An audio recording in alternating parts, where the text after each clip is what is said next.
Assalamualaikum warahmatullahi wabarakatuh. Waalaikumsalam warahmatullahi wabarakatuh. Sahabat M Nur TV dimanapun berada, puji syukur kita panjatkan kehadrat Allah Subhanahu wa Ta'ala karena pada kesempatan ini kita masih diberi kesehatan oleh Allah yang Maha Kuasa,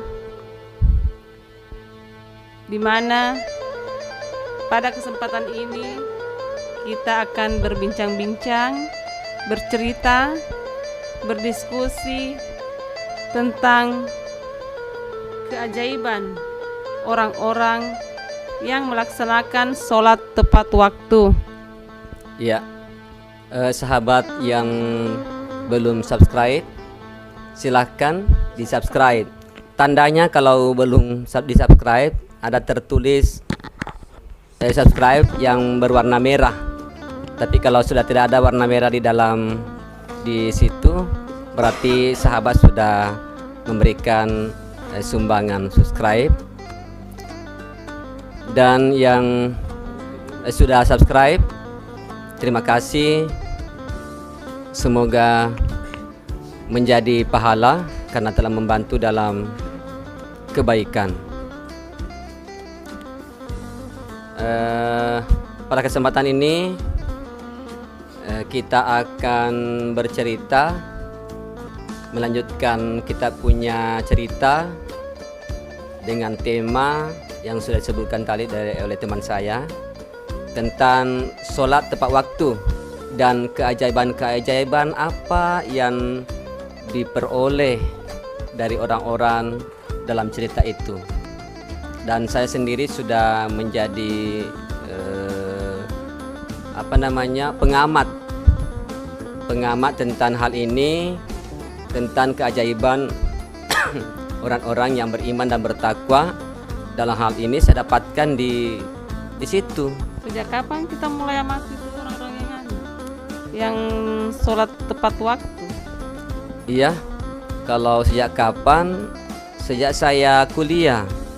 Tapi kira-kira sejak saya kuliah tahun 93, di situ saya sering ikut-ikut belajar menambah ilmu keagamaan, dan saya dapatkan itu ayat yang artinya, dan sekiranya penduduk negeri beriman dan bertakwa, maka saya akan melimpahkan kepada mereka keberkahan dari langit dan bumi.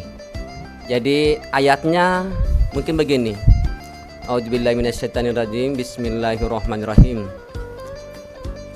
Walau anna ahlal qura amanu wattaqau lafatahna alaihim barakatim minas samai wal ard. Jadi ayat Quran surah Al-A'raf ayat 96. Jadi ketika saya sering membaca ini, saya renungi, saya merinding, oh iya, karena insya Allah saya akan lakukan itu ya Allah. Karena waktu itu saya kuliah, saya berusaha untuk menghidupi diri sendiri, untuk kuliah mandiri, bagaimana caranya bisa kuliah sambil mencari uang juga untuk kebutuhan finansial perkuliahan, biaya transport, biaya untuk kos, biaya buku dan sebagainya. Jadi saya ini bersusah payah bagaimana caranya mencari bagaimana saya bisa dekat kepada Allah, bagaimana saya bisa ditolong oleh Allah, bagaimana saya bisa dicintai oleh Allah, bagaimana saya bisa disayang oleh Allah. Jadi kalau kita sudah dicintai oleh Allah, maka tidak ada yang bisa mencelakai kita, tidak ada yang bisa menghalangi kita. Jadi berangkat dari ayat itu tadi, saya mencoba mengamati di sekeliling saya tentang kebenaran ayat ini. Tapi saya memang yakin pasti ini, karena Allah dalam Al-Quran itu pasti, itu harga mati itu. harga mati pasti terjadi, karena Allah tidak pernah mengingkari janjinya. Maaf Pak, apa sebabnya Bapak capek-capek mau mengamati perilaku orang-orang yang terkait sholat? Ya, betul. Capek-capek memang. Jadi saya seperti seorang wartawan waktu itu. Ya dalam mencari apa istilahnya itu, kebenaran tentang ayat, dan semakin menambah keimanan dan kepercayaan dan ketakwaan saya di hadapan Allah Subhanahu wa taala. Jadi saya coba itu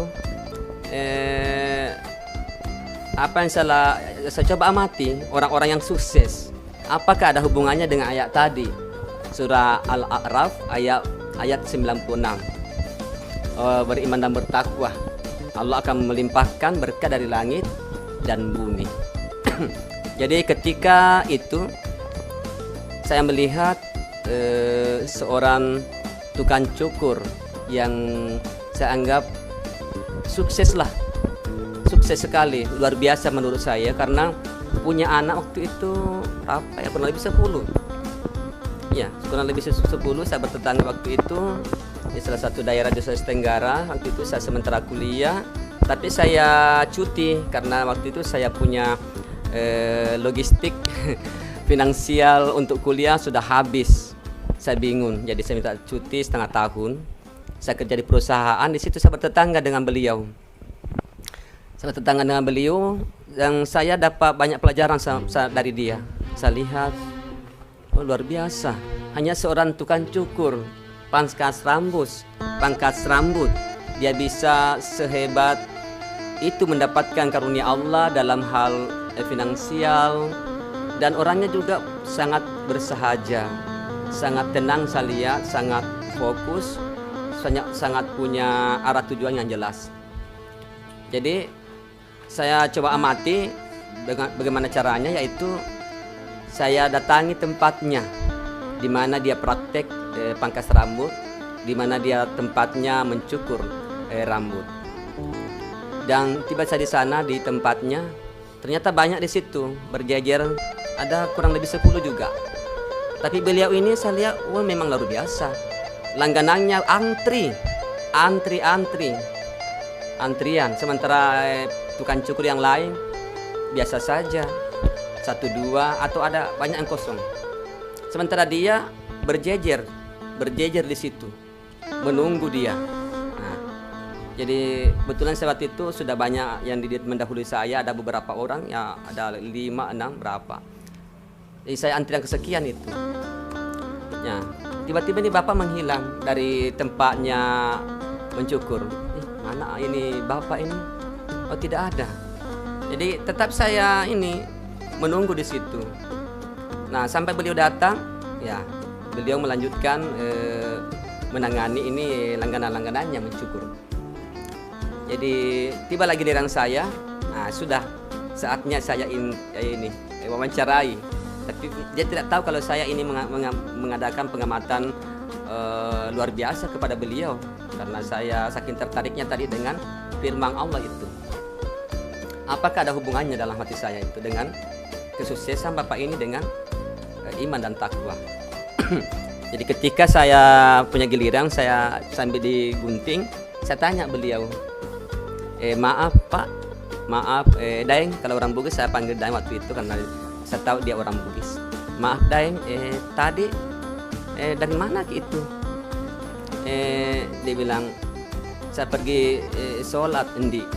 Dia panggil saya Andi, artinya adek. Oh, pergi sholat. Lalu langganan tadi di sini, saya kasih yang lihat bertumpuk di sini, berjejer di sini menunggu kita. Bagaimana itu nanti dia kecewa, nanti dia pergi mencari langganan lain, mencari tempat cukur yang tidak membuat dia menunggu. Apa dijawabkan beliau?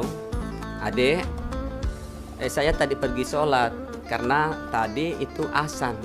Saya dipanggil oleh Allah untuk sembahyang, untuk sholat di masjid.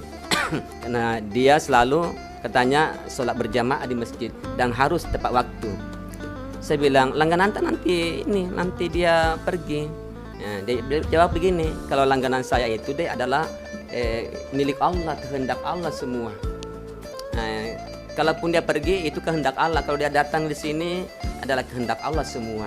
Jadi saya tidak punya pilihan. Pilihan saya adalah mendahulukan panggilan Allah. Nah, saya waktu itu sudah mulai merasa, wow, luar biasa. Dan sudah mulai merinding saya. Oh ya Allah, ada hubungannya dengan surah Al-A'raf ayat 96. Jadi di situ saya dapat gambaran betapa dahsyatnya. Jadi orang-orang yang istiqomah, orang-orang yang kontinu, orang-orang yang selalu mendahulukan Allah dalam kehidupannya. Jadi seperti itu. Ini pengalaman pertama, pengamatan pertama, objek pertama yang saya teliti setelah mendapatkan pengamatan membaca surat ini. Masih ada yang pernah kita amati?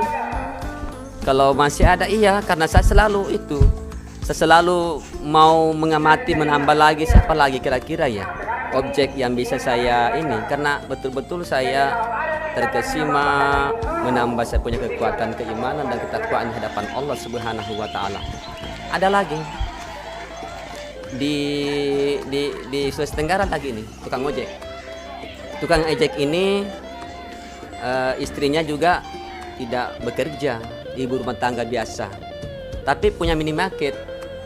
Makanya saya perhatikan, oh ini unik, ada apa di balik semua itu? Apakah ada hubungannya dengan iman dan takwa sehingga Allah memberikan kemudahan dalam mencari finansial untuk kebutuhan hidupnya dan sekeluarganya? Oke, saya amati lagi. Suatu ketika saya berpapasan di persimpangan jalan. Waktu itu saya lihat beliau menjalankan motornya, tiba-tiba di persimpangan itu ada orang panggil dia. Ada yang panggil dia. Saya bilang, Pak, di sana ada penumpang, Pak. Dia menoleh kepada saya sambil tersenyum. Tapi bapak ini tadi tukang ojek tidak mengindahkan itu. Tetap dia jalan. Dan dia menuju ke suatu tempat. Tadi penumpang yang panggil dia tidak ambil. Nah, suatu ketika saya bertemu, kebetulan bapak ini agak dekat dengan tempat tinggal saya, yang waktu saya mengajar di salah satu sekolah. Kebetulan juga ada anaknya, saya ajar 2 orang.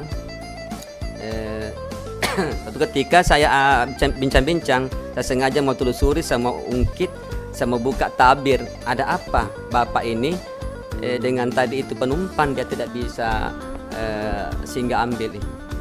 Pak, waktu itu kenapa tidak ambil penumpang itu? Dia bilang, saya pergi Pak Guru, saya pergi ke masjid, waktu itu kan azan.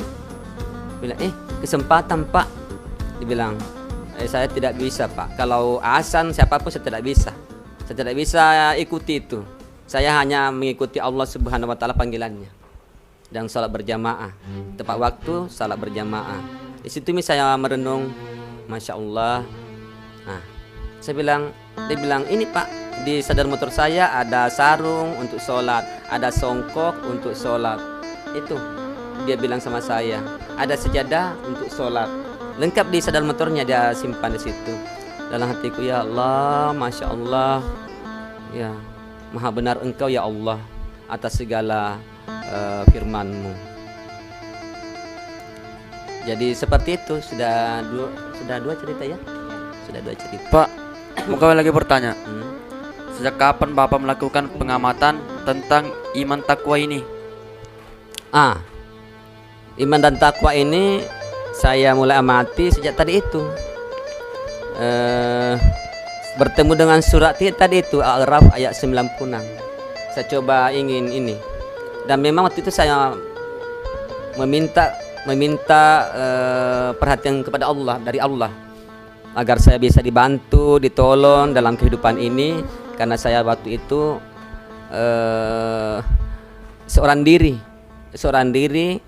karena saya berharap orang tua saya tidak bebani dalam membiayai kuliah saya. Jadi sekaligus membuktikan kepada diri saya bahwa kata-kata Allah, mintalah saya akan beri, berdoalah saya akan kabulkan. Allah akan mengatakan seperti itu. Nah, Allah mengatakan seperti itu. Dan itu keberkahan dari langit dan bumi kalau orang beriman dan bertakwa. Mulai saat itu saya selalu mengamati sekaligus menambah saya punya ini, membantu saya untuk meningkatkan keimanan dan ketakwaan kepada Allah Subhanahu wa taala. Karena kadang-kadang itu kita punya iman naik turun. Jadi saya coba untuk ini bisa selalu ada semangat, ada motivasi ya dalam kehidupan kita agar bisa semakin tinggi keimanan dan ketakwaan dan semakin berkelas, berkualitas kita punya ibadah. Jadi begitu ceritanya. Tapi saya mau bertanya, Pak. Iya. Bukankah rezeki sudah diatur oleh Allah sebelum kita dilahirkan? Ya, Apa mungkin dengan takwa, dengan sholat, infak dan lain-lain berpengaruh pada datangnya rezeki? kalau saya mengatakan apa berpengaruh itu padahal apa namanya, takdir sudah diatur ya. Saya tanya dulu tentang takdir ini bermacam-macam ya. Ada takdir yang memang ditentukan Allah dan tidak bisa dirubah oleh manusia, seperti segala sesuatu akan merasakan maut. Segala yang bernyawa akan merasakan maut atau mati, cepat atau lambat. Cepat atau lambat. Kalau mau keperlambat ya usaha dan berdoa. Banyak orang-orang yang terima doanya memperpanjang umurnya. Bagaimana itu Nabi Khidir, Nabi Isa, nah, bisa panjang umurnya atas usaha dan doanya. Mau pendekkan umur ya bunuh diri, atau ini usaha untuk cepat mati. Itu berarti ada ini ya, ketentuan-ketentuan yang tidak bisa dirubah seperti tadi itu, bahwa semua yang bernyawa pasti akan mati. Manusia lahir dari rahim seorang ibu, kemudian manusia punya mata. Nah, itu ketentuan-ketentuan yang kalau seperti itu susah dirubah oleh manusia. Nah, ada juga pilihan tergantung dari manusia. Pak, saya mau tanya, mengapa Bapak kadang sholatnya tidak ke masjid? Apakah itu tidak berdosa? Oh ya, saya jawab dulu ini, Mama Tak. Apa tadi? Takdir yang sudah diatur. Takdir. Rezeki Ya, diatur oleh rezeki sudah diatur oleh Allah.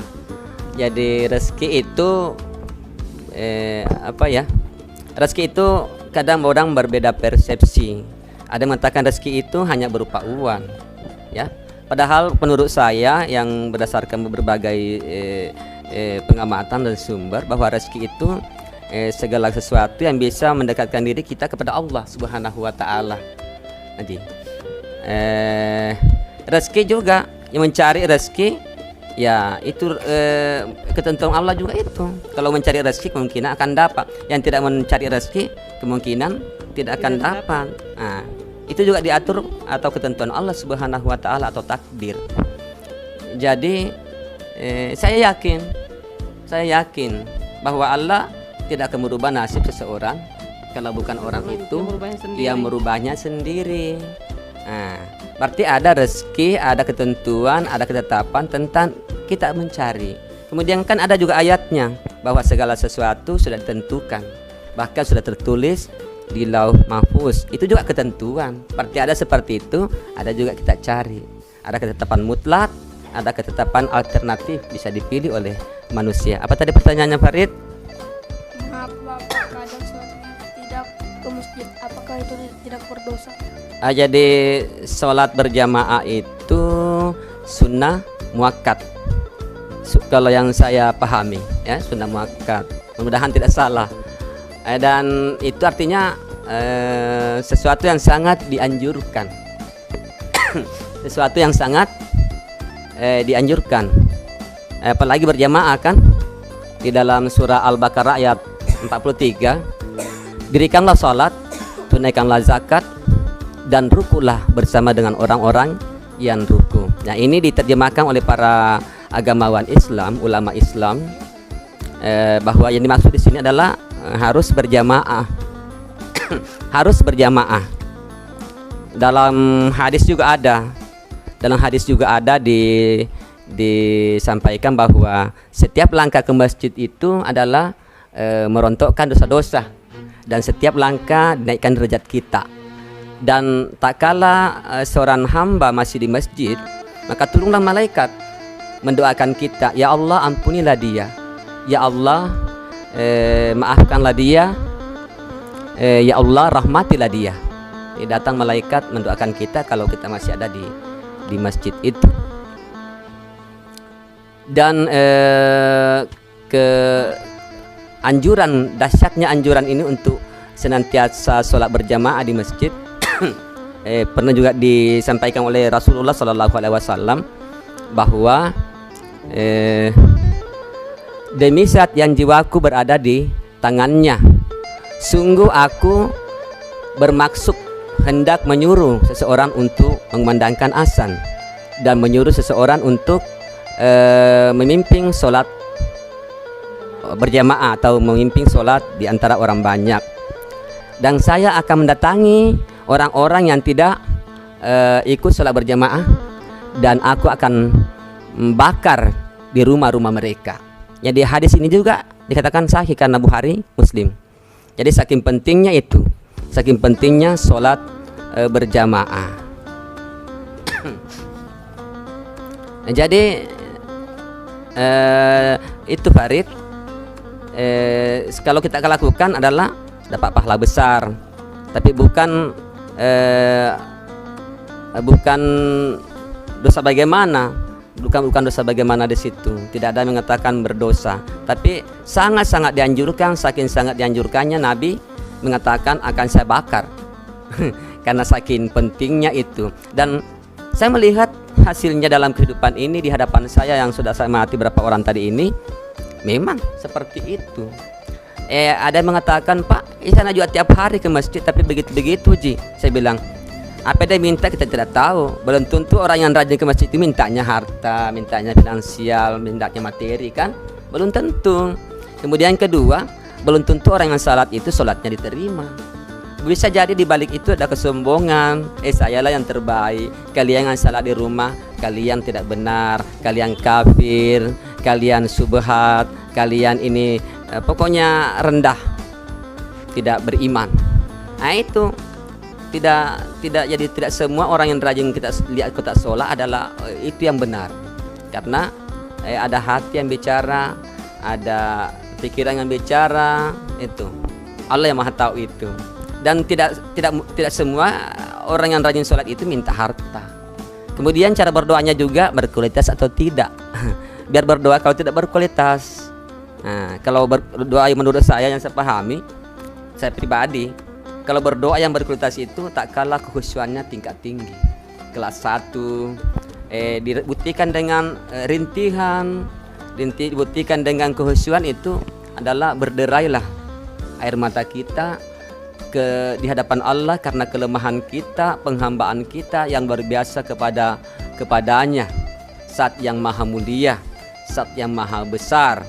Nah itu, jadi begitu. Itu sana rajin sholat tidak ada perubahan hidup. Itu jawabannya tadi. Lalu akan ada juga ini yang pernah saya baca, bahwa orang-orang yang beriman dan bertakwa, tak kala dia meminta, dia berusaha di hadapan Allah, akan diberikan hanya 1/2 saja. 1/2 saja. Jadi kalau 1/2 saja bagaimana solusinya? Harus sering-seringlah meminta. Harus caranya minta lebih bagus. Dan orang-orang yang tidak beriman dan tidak bertakwa akan diberikan atas apa usahanya itu semuanya. Tapi kata Allah, di dunia saja, hanya satu, di dunia saja, tapi memang semuanya dikasih. Itu adalah janji Allah. Begitu terjemahan dari para ulama yang sempat saya pernah baca. Kemudian orang-orang yang beriman dan bertakwa Walaupun 1/2 dikasih, tapi dia dapat 3.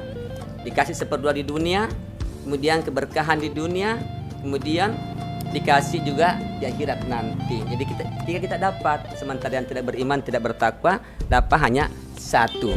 Setelah itu di akhirat nanti siksa selamanya. Jadi begitu kata para ulama kita dari penafsiran, dari berbagai tafsiran kitab suci, baik dari hadis maupun dari Al-Quran. Iya Pak, justru orang yang rajin sholat rata-rata miskin. Orang kafir, tidak beriman, PKI, ateis. Ya itu tadi, itu tadi jawabannya. Nah, itu tadi yang saya anukan tadi itu, bahwa tak kala orang jelaskan tawa kembali sama Farid. Ya itu saya jelaskan sekarang. Itu tadi yang ditafsirkan oleh para ulama, yang difatwakan para ulama, saya sempat pernah baca. Karena itu dulu memang pertanyaan-pertanyaan yang sering membuat saya kewalahan. Kata siswa saya itu, Pak, tidak pernah orang tidak beriman, tidak pernah sholat, orang yang ateis, ingkar Tuhan, kaya. Justru yang sering sholat itu, yang tidak sholat itu kaya. Yang sering sholat, yang kelihatan beriman bertakwa, miskin, kekurangan. Itu tadi jawabannya ternyata, bahwa orang yang beriman dan bertakwa akan diberikan hanya 1/2 saja apa yang usahanya dan apa yang diminta. Tapi dikasih 3, 1/2 di dunia, berkahan di dunia, dan 1/2 di akhirat kelak setelah kehidupan ini, yaitu di alam akhirat. Dan orang-orang yang tidak beriman dikasih semuanya memang. Jangan heran, orang-orang tidak beriman, orang PKI, orang ateis, orang kafir, orang yang tidak sholat, dikasih memang semuanya. Walaupun mengaku Islam, tapi kan mengaku Islam itu belum tentu beriman dan bertakwa. Dikasih semua, bisa saja mencari rezeki bersekutu dengan jin. Buktinya kan seperti itu. Betul, dikasih. Pak, masih ada cerita yang lain? Masih ada. Masih ada. Yang ketiga, yang pertama tadi di itu tukang cukur ya. Yang kedua tukang ojek yang sukses. Yang ketiga, wah ini juga seru ini. Yang ketiga saya amati ketika di salah satu daerah di Sulawesi Tenggara juga ini, seorang penjahit sepatu. Penjahit sepatu. Begitu juga dia, saya perhatikan, wow, ini ada di sini yang unik, beda dengan yang lain. Di situ banyak sekali penjahit sepatu, tapi hanya dia saya lihat satu-satunya yang paling banyak langganannya. Jadi ketika itu saya mulai lagi observasi, saya mulai lagi tertarik untuk meneliti, menyelami apakah betul di situ ada lagi iman dan takwa yang luar biasa. Saya coba lagi langganan. Waktu itu kebetulan juga saya menjual sepatu. Saya coba langganan dengan beliau. Jadi sambil antri juga, ketika saatnya saya ini, tidak ada. Waktu tengah hari itu, waktu tengah hari. Waktu itu belum terlalu intensif salat tepat waktu, dan belum terlalu intensif salat berjamaah karena masih meneliti. Belum luar biasa saya punya ini salat berjamaah dan salat tepat waktu. Saya teliti lagi. Jadi ketika tiba saat giliran saya dipanggil untuk dikerjakan saya punya sepatu, saya bisik-bisik nih lagi. Saudaraku, saya minta maaf nih, saya bertanya, tadi dari mana gitu? Dia bilang dari ke masjid. Kan ada tadi azan saya ke masjid tadi. Saya selalu katanya begitu. Wow, langganan tak menunggu, capeknya itu menunggu. Dia bilang tidak apa-apa Pak, itu kan menunggu, tidak apa-apa menunggu, karena saya wajib ke masjid salat berjamaah karena perintah Allah. Saya harus dahulukan itu Pak. Saya tanya lagi, langganan tak nanti pindah loh, langganan tak nanti pergi karena capek menunggu. Dia bilang itu masalah itu Pak Guru, itu urusan Allah. Itu Allah yang mengatur seperti itu. Jadi Allah yang mengatur yang hal-hal seperti itu.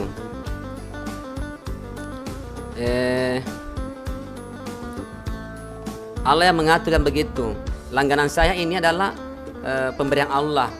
Kalaupun dia pergi, itu berarti urusan Allah. Saya langsung bertambah keimanan saya dan ketakwaan saya.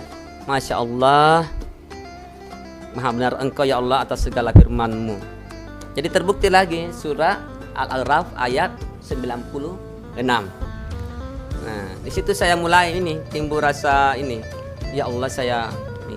Pada itu saya sudah selesai kuliah, sudah kerja malah sudah pegawai negeri waktu itu di salah satu kabupaten di Sulawesi Tenggara. Sambil juga saya bisnis.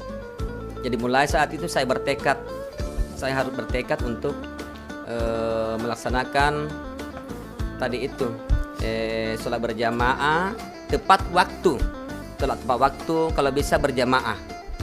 Tadi itu. Selanjutnya ini yang terakhir ya, yang keempat. Tapi ini agak-agak setengah panjang. Jadi tapi ini yang terjadi saya ambil dari ini yang diberitakan oleh arrahma.com, kemudian diberitakan ulang oleh siapa itu, tribunkaltim.com tahun 2015. Terima kasih pada laman yang dimaksud.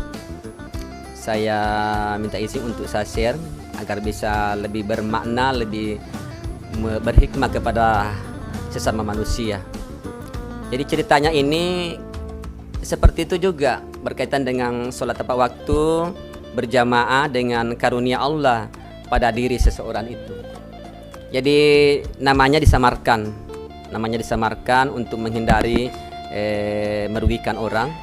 Jadi diinisialkan saja Udin namanya. Ini yang terjadi kejadiannya di mana, di daerah Bandung. Inisial Udin.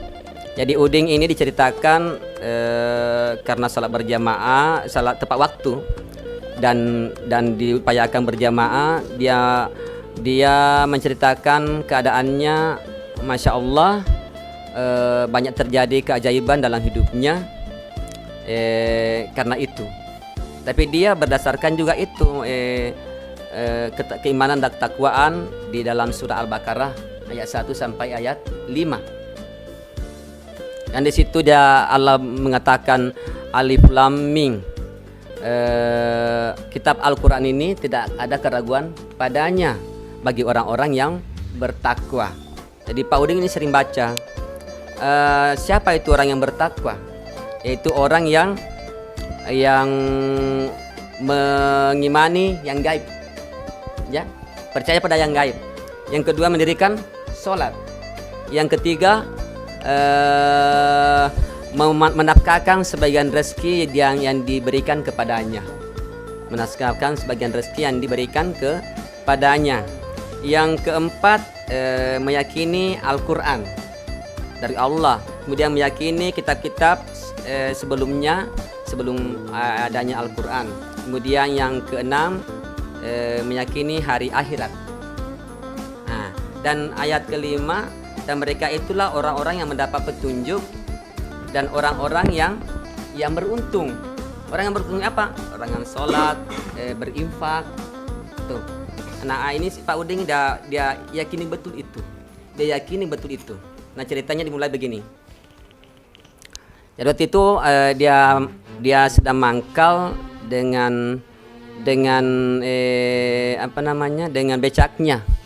Ya, sebelumnya ini Pak Udin adalah seorang sopir, tapi karena sopir yang punya mobil itu bangkrut, akhirnya dia berhenti jadi sopir karena yang punya mobil PT itu bangkrut. Akhirnya dia beralih ke becak dan dia tinggal di rumah kontrakan yang sangat sempit. Pada saat mangkal atau menunggu penumpang di salah satu daerah tempat di Kota Bandung.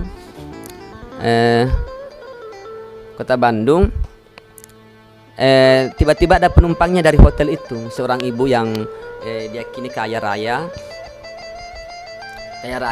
Tiba-tiba manggil, becak. Saya minta tolong diantar ke toko sana, di kota. Iya Bu. Tapi apakah ibu mau? Ibu kan punya mobil. Dia bilang, anu Mas, macet Mas, macet. Akhirnya naiklah tadi ibu dengan asistennya.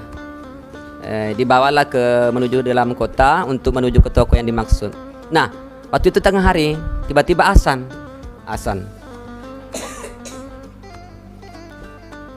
Tiba-tiba azan, Allahu Akbar, Allahu Akbar. Nah, ini Pak Uding membelokkan becaknya ke situ, ke masjid. Tiba di masjid bertanya ini ibu, kok Pak, kok bawa ke sini? Bilang, maaf Bu, ini asang Bu, saya harus ke situ, ke masjid, karena ini panggilan Allah. Mohon maaf Bu, karena ada kami juga itu toko yang kita mau datangi untuk belanja. Bisa mungkin jalan-jalan ke sana. Saya tidak usah dibayar Bu, walaupun jauh sekali tadi, tidak usah dibayar. Tapi ibu ini berkata, penasaran dan berkata dalam hatinya, ini orang aneh. Akhirnya ibu ini bertahan untuk tidak meninggalkan becak tadi, menunggu di situ sampai tadi Pak tukang becak ini selesai sholat. Selesai sholat, ternyata ibu betul-betul ini masih menunggu di situ. Jadi diantarlah ke toko itu. Setelah belanja di toko itu, ibu pulang ke hotel bersama, diantar dengan becak. Ibu di hotel sholat duhur sekaligus dijamak dengan sholat asar. Jadi selesai sholat, sang ibu berkata kepada tukang beca, maaf Mas, saya mau ke jalan-jalan ke rumahnya kita.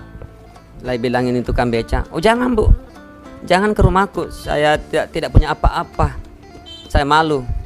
Dia bilang, Mas, tidak apa-apa, saya ingin sekali ke rumah tak. Jadi dipaksa, bagaimana caranya ini tadi tukang beca maulah mengikuti ajakan tadi si ibu. Akhirnya terjadi kesepakatan, oke lah, beca saya bawa becaku, ibu mengikuti saya boleh. Ibu mengiyakan.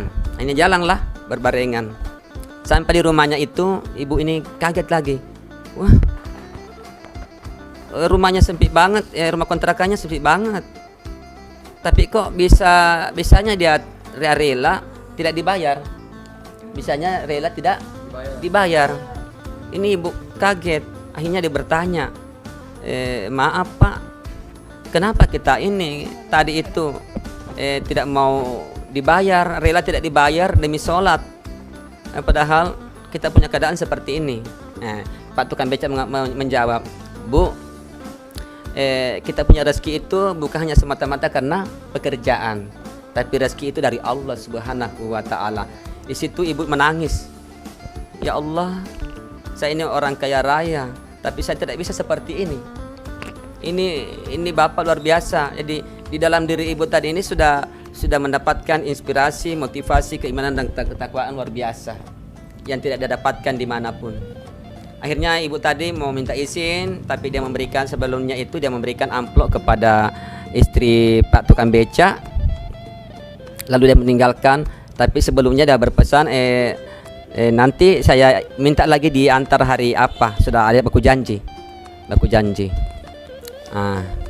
Jadi setelah pergi ibu tadi, orang kaya tadi dengan asistennya, Pak beca tadi membuka itu amplopnya, wow, 1 juta. Bapak tukang beca tadi dengan istrinya menangis, Masya Allah, menangis. Perjanjian tadi ditepati lagi, bertemu lagi di mana? Ketemu lagi di sana di hotel.